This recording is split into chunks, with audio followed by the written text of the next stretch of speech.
Olá, tudo bem com você? Como é que estão as coisas aí? Espero que esteja tudo em ordem. Eu sou André Godoy, esse aqui é o canal Dinheiro. Hoje é segunda-feira, dia 21 de julho. Boa semana aí pra você. Bom, ontem eu coloquei um vídeo falando sobre monopólios, né? Monopólios globais.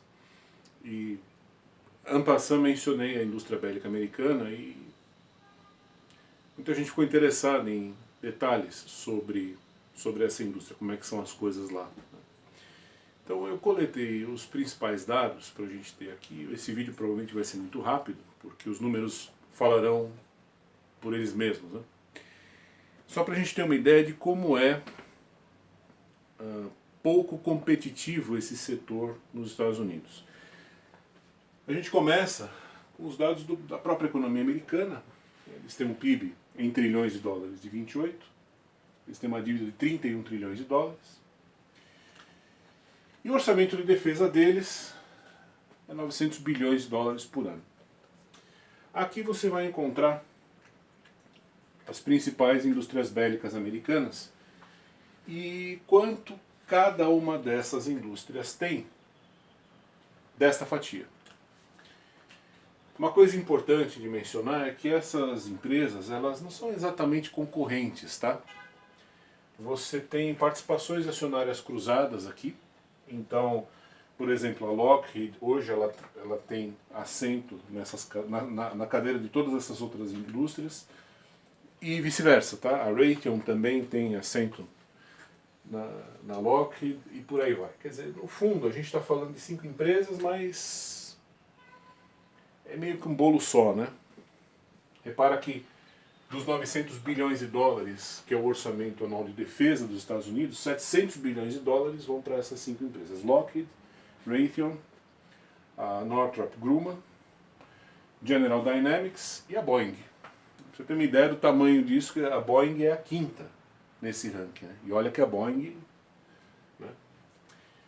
Esse é o cenário. Então, como você pode perceber, não é um panorama muito estimulante em termos de livre concorrência, né?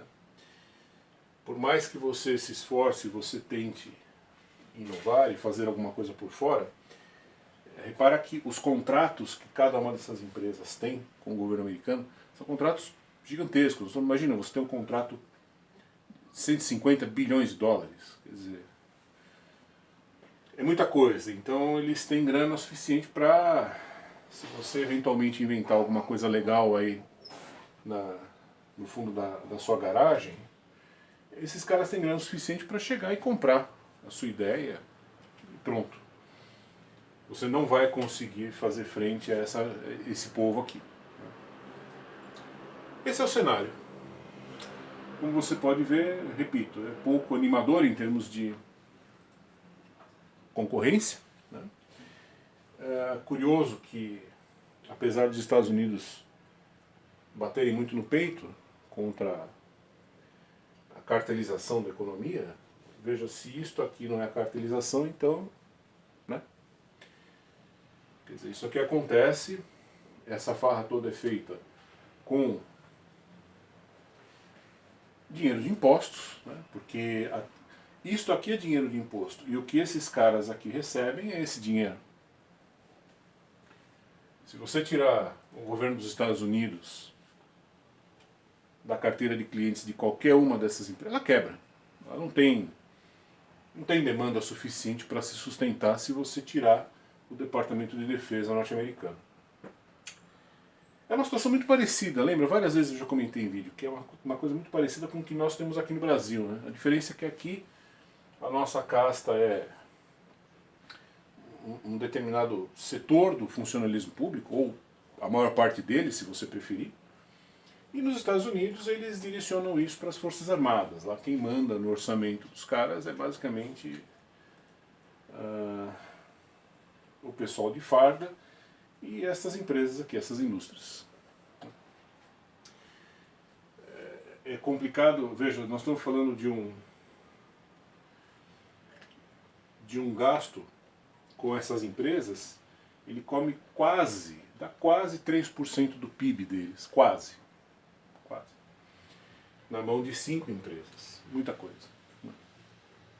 Se nós aqui no Brasil achamos que as coisas são ruins e concentradas aqui, e elas realmente são, você vê que dependendo do setor lá nos Estados Unidos, a coisa é ainda pior do que aqui. Enfim, esses são os números, eu queria trazê-los com mais detalhes. Não queria ficar fazendo um vídeo falando número, acho que é muito ruim. Acho que assim é mais fácil de você ter uma noção geral, tá bom? Por enquanto ficamos aqui. Um abraço e até mais.